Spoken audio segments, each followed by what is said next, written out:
Welcome everybody to the December Opus Faveo webinar entitled From the Horse's Mouth, Real Life Tales of a University Tech Spinout. My name is John Dupree. I'm a partner here at Opus Faveo, and we're really happy to have you as part of our day today. Many of you know that this year we've been doing monthly webinars on university tech spinouts, how to get them started, how to get them funded, and you've heard a lot from us, the various Opus Faveo partners. So it's kind of a holiday present to everyone. For December, we decided to do something a little bit different. Instead of hearing from us, we thought you might appreciate hearing from a university tech spinout entrepreneur. So we looked through the Opus Faveo portfolio of companies and invited one of our portfolio company CEOs to be with us today and really talk about developing a university technology spinout from the perspective of the entrepreneur and from the principal investigator, not necessarily from Opus Faveo's perspective. So I think it's going to be a really interesting and great conversation today.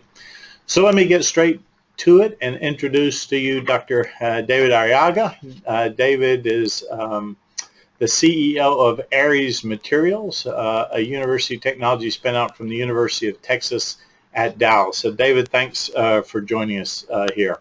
Oh, thanks for the invitation. Thank you very much.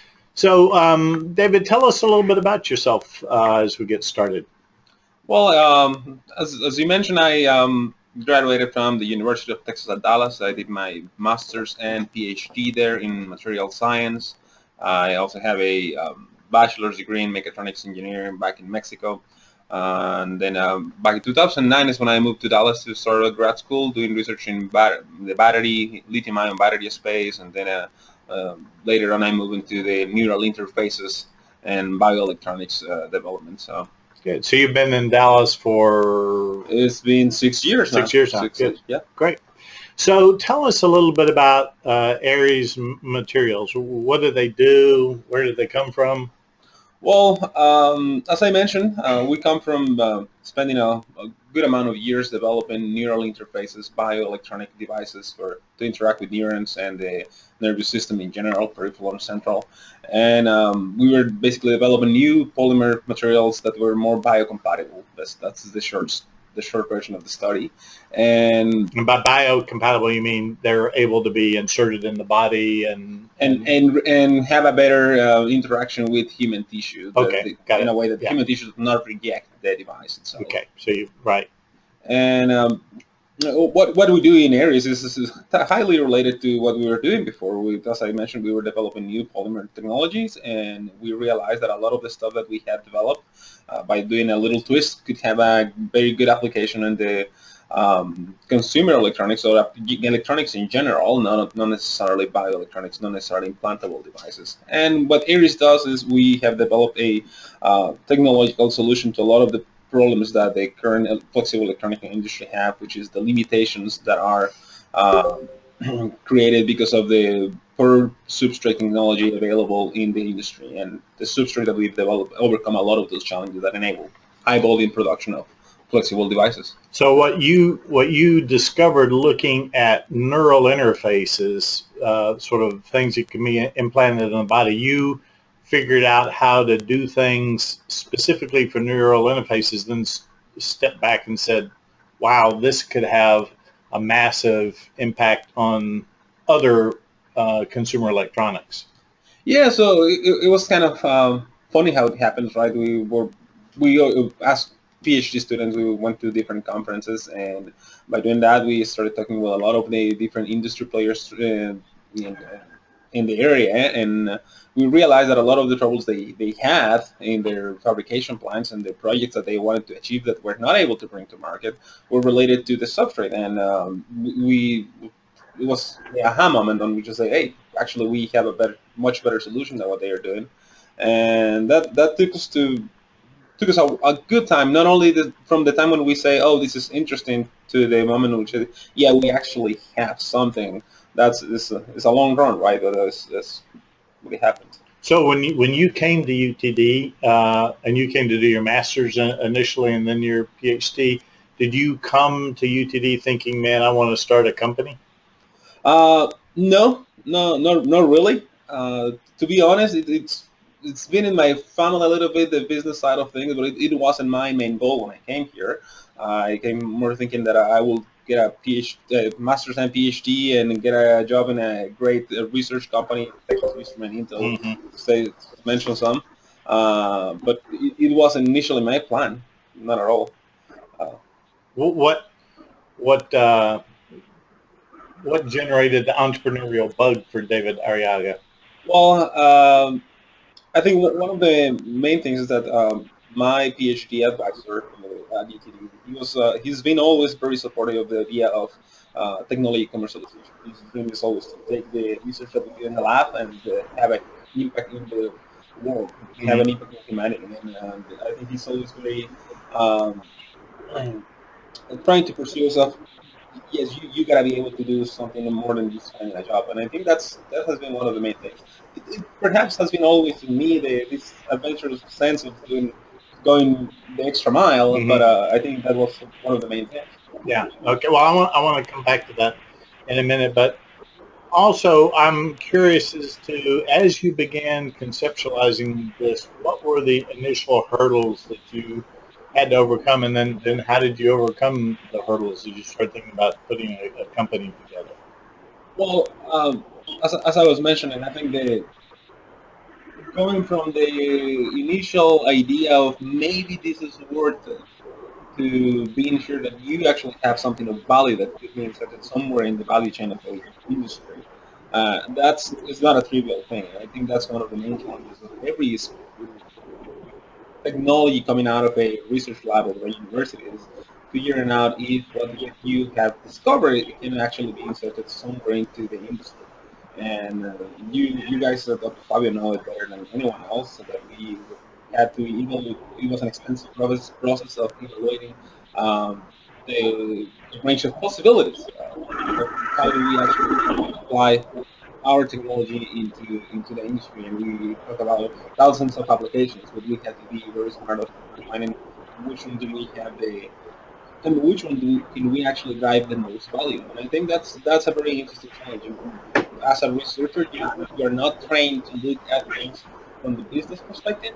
You are trying to be looking at things from the scientific perspective, and you are always trying to push the edges of the technology, but not necessarily looking at how do we use it as a business venture, right?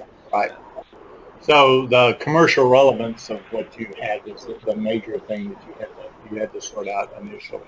Um, you're obviously not a U.S. citizen, or I guess obviously not necessarily obviously, but it sounds like given that you just came in 2009, you're not really a U.S. citizen. So did you have um, was that a problem? Was it a hindrance? How does that work?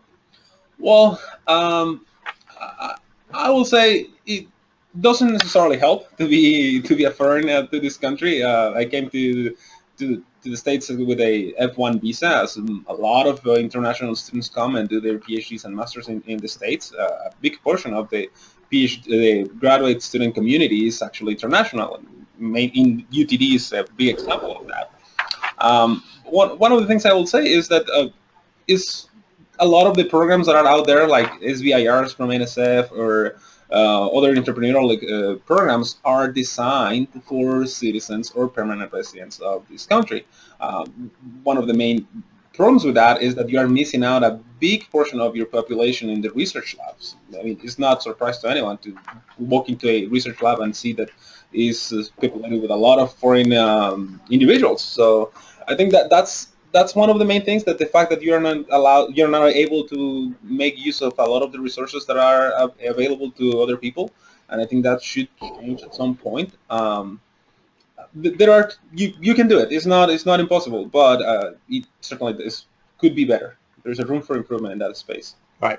So uh, how much of your time did it take while you're obviously a graduate student, you're working on your degree? How much of your time did it take to get Aries to a point where you felt like it was a company?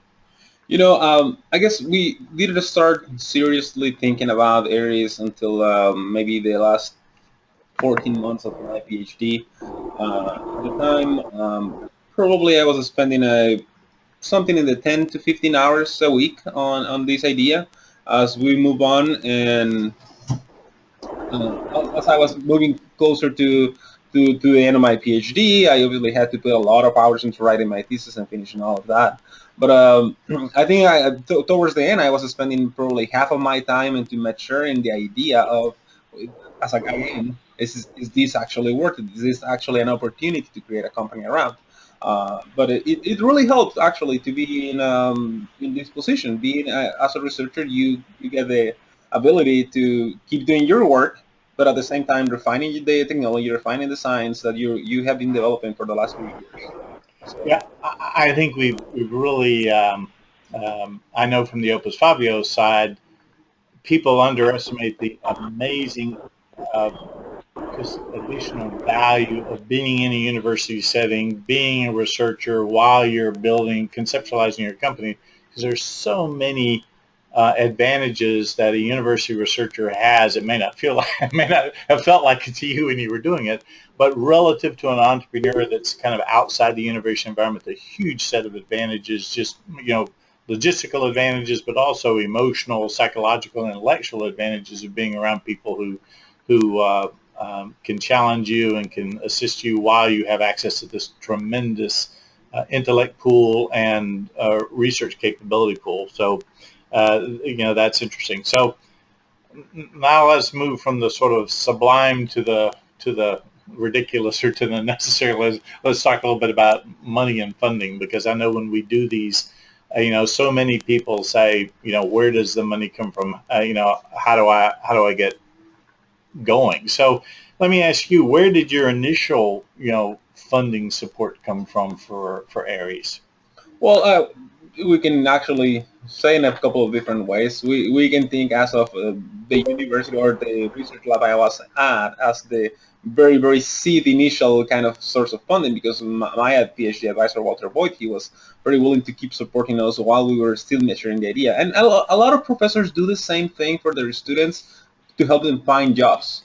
All right. That's So this was for him. This was just a part of, just as one of the bullets in his, ammunition to find you a place to go afterwards. yes. And as I said, this is fairly common in the academia. People tries to make sure that their students are going to be successful because this is the reputation they build with their students.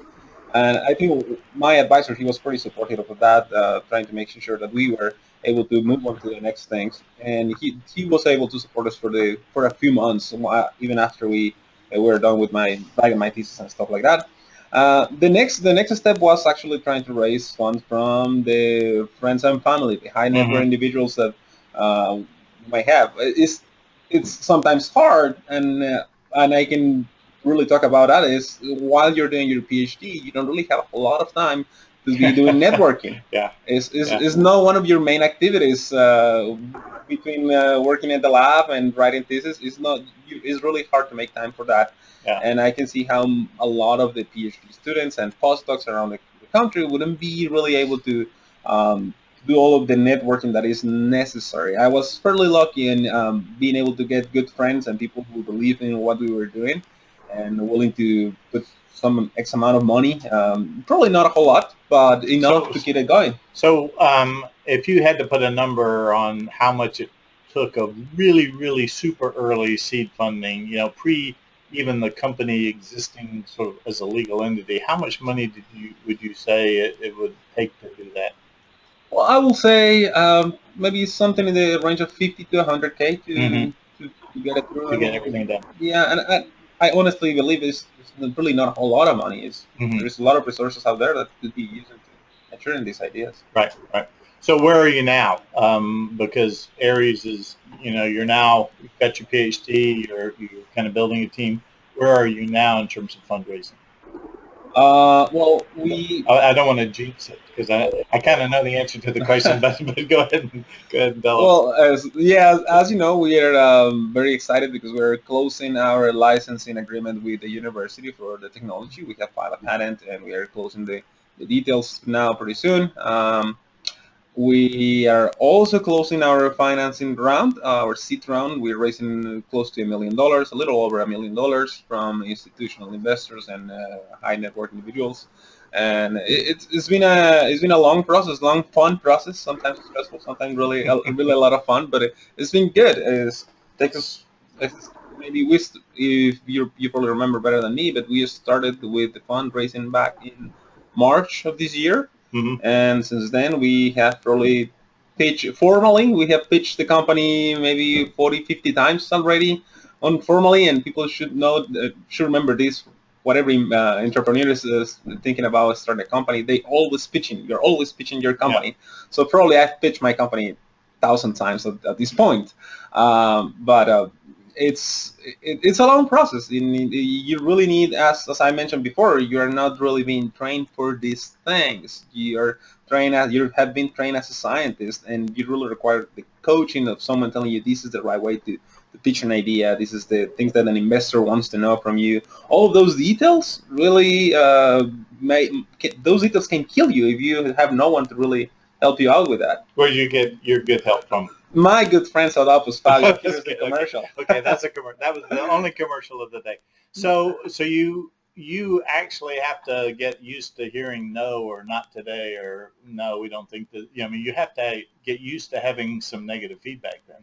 Yeah, you get used to it fairly quickly because you get a lot of no's pretty quickly. But I guess as long as you're convinced that what you have in your hands is valuable, that you're convinced that this is what you want to do, you can overcome that. That's not a big problem, and I think that's a big part of doing your diligence of making sure that your technology actually adds value.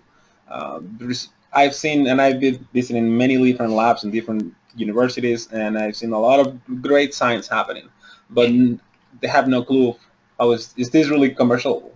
Right. Yeah, in the labs, you can get really excited about a theoretical discovery or whether there's ice on Pluto or not. But when you get in front of an investor, they really want to know, is there a market for this? Are people going to buy it? And can I get a return on my invested capital? Which is a very different question than the questions get answered in the labs.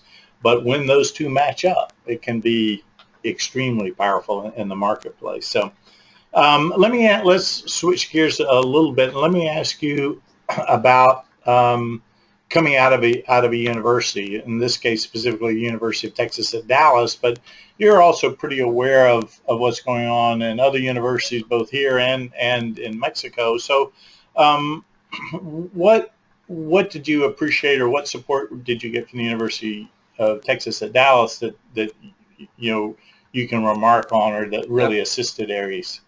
You know, the research facilities, the people around the university has been really helpful. My PhD advisor has been a great supporter of us starting a company. He himself is an entrepreneur, so he is in the mindset, and he allows to use the equipment to refine the ideas, to refine the technology. Trying to make sure that we are talking to the right people in the space. I think the university have that great advantage, as I said, having amazing equipment, beautiful labs on which you can do all kind of things. An advantage not everyone will have trying to start a technology company, especially if it's not a software-based company. You're trying to build something, and labs or trials and samples are very expensive. So being at a university, that's one of the main things that UTD has provided. Now in the latest months, that we move out of the research lab that we were working to the Venture Development Center in UTD, which is this kind of to some extent, kind of an incubator to allow companies grow and mature, and they provide you with office space and all kind of things like phone, internet connection and stuff like that.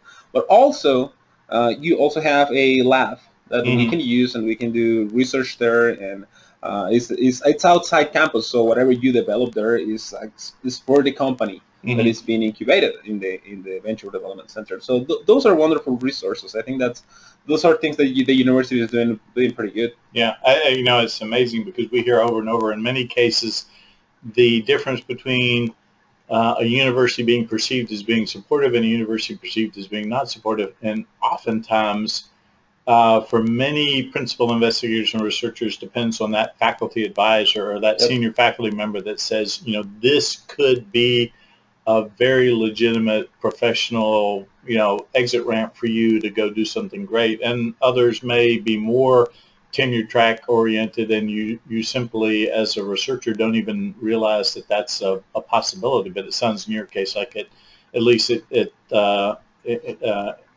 your faculty advisor, he presented this as a very realistic and good option for someone who had a great idea. What about things that you can think of that you say, boy, I wish, universities did this, and this would really have been helpful? Well, I guess across, not just UTD, but across the entire map of universities, there are things that can be improved, and I think that there will be improvement later on. As it's hard to get that initial funding that we were discussing earlier, right? And if you don't have that training from the beginning of being able to pitch and sell an idea, it's even tougher to do. So if universities have this, maybe a fund a small fund to start companies out, and maybe they have a small evaluation of the idea and due diligence during the process, but at the end of the day, you could provide 50K, 25K of the company. I mean, even 25K can go a long way to get it going. Yeah. It buys you a couple of months to do things and get around and visit people and visit companies. It makes a difference to get it started with some amount of money, even if it's small. Yeah, very, very, very early. Very early, yeah. So you can mature this idea. Yeah.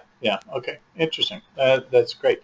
So, an update. Where is Aries now? You've got your PhD. You're putting a team together. So what's next, and where are you in the process? Well, as I mentioned, we're closing this financing round, which is going to help us a lot, and we running for the next year. And that's the other thing that you mentioned. We're building a team. We do have a team of people that has been working with us for the last few months or a year, but then now is the time in which we want to expand and bring more people involved.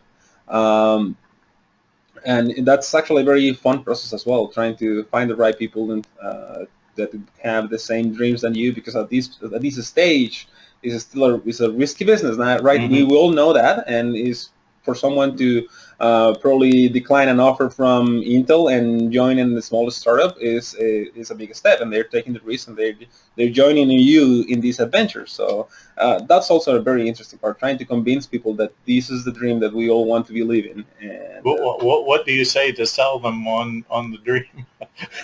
Well, I tell them what I tell every investor is, look, this is the technology that we have that we think makes a difference. We have validated this idea with different industry partners, and we think this is so exciting. And I'm putting my career in risk here because I'm not looking for any jobs. I'm doing this 100% of my time, and I want to be successful at this. Do you want to be successful with me in this venture? And I think that's they see the honesty of what we're telling them, and they think that gets them convinced. That's, I think, what it does. And you're so assuming you close your $1 million of funding in the next couple of weeks, what does the next year look like? Let's assume it very strongly. Yes, okay, we'll close this round. Yeah, okay, we are going to close this round. Yeah. Well, we're going to be doing a lot of still validation of the technology, but to a more, let's say, industrial extent. We have done a lot of proof of concept. We're going to keep, actually, of course, doing more research at UTD because they've been so supportive, and we can still get access to the lab and facilities for a very inexpensive rate. But what we're going to be doing is keep trying to create more relationships with the partners, with companies, and trying to find our right business model. Even though we know how our technology adds value, it's always important to keep defining yourself and keep redefining yourself as the industry changes, because it's a dynamic industry. Right. And you have to be ready to adapt to whatever your best position is. Right. So last question, and then we'll let you go, and appreciate you sharing with everyone. But if you think back, now that you've been in this for a few years, you're ready to branch out. You've got a lead investor, about ready to close the money round. If you're looking and starting all over again, knowing what you know now, what would you have done anything differently? Or there are things you say, boy, I wish I'd known that back then. I'd have not made this mistake or that mistake, or I'd have done something a little bit differently. Well, I certainly wish I would have started earlier. Mm-hmm. I think one, as a researcher, you can spend hours and hours looking at numbers and data and pictures and stuff like that, and without really, yes, you're pushing it towards this scientific development of what you're doing, but you're not really thinking of how do we actually take this turn to make it something that is profitable, something that is you can create a business on. And I think if I have thought of these from the beginning of starting a company, I probably have done things differently. Probably the focus of my PhD would have been in a different area. For Mm-hmm. instance, a lot of my PhD thesis was on neural interfaces. If I would have known that I was starting a business, probably that wouldn't have been my focus. I wish I would have taken more business classes at some point. Yeah. That's something that in a university you can do, and I didn't think of. Yeah. You can probably take accountants or business management or Mm-hmm. some of those classes that at least make you feel like you're not talking in a different language when you're in a meeting talking about taxes and stuff like that. Right. So I think those are the things that I would have done differently, that I'm paying the price at this point of learning these new things. I need to learn QuickBooks, for instance, or need to learn stuff like that. So it's not fun, but it's useful. Yeah. It's certainly useful, and that's something I would have done differently. Yeah. Well, it's a terrific pleasure for Opus Faveo, to be working with you, because we have such high hopes for this technology, and the feedback that we've gotten from the marketplace even now. So congratulations to you and the University of Texas at Dallas for getting this to the place where it's attracting a really substantial amount of interest from industry players, small ones and large ones. So it's going to be exciting for us over the next couple of years as well. So thanks so much for being with us. And for those of you who are on the call, thank you as well. As always, we're happy if you have questions for us, just send us an email at info@opusfaveo.com. We also would love to hear from university administrators or PIs that have interesting ideas, and an Opus Faveo partner will happily spend an hour on the phone talking about those. We love getting to know people and getting to know what's going on out there. Also, I mentioned that we have a half-day on-site seminar that we're doing on university spin-out evaluation and formation that really combine a lot of the things that we've been talking about this year on our webinars. And what we really enjoy doing is doing this for, you might call a combined audiences that include researchers, PIs, university commercialization officers, innovation officers. It's great when we can facilitate a session that has a mix of people in the university, because it really it's a different sort of ethos, and you get a lot of great conversations back and forth that you might not get otherwise. So we'd encourage you, if you'd like to learn more about that, to contact us as well. And then stay tuned for we'll be announcing sort of our 2016 webinar series shortly, and we appreciate those of you who have participated in the 2015 series, and we just thank you. And David, thank you for being a part of it. Thank you. Goodbye.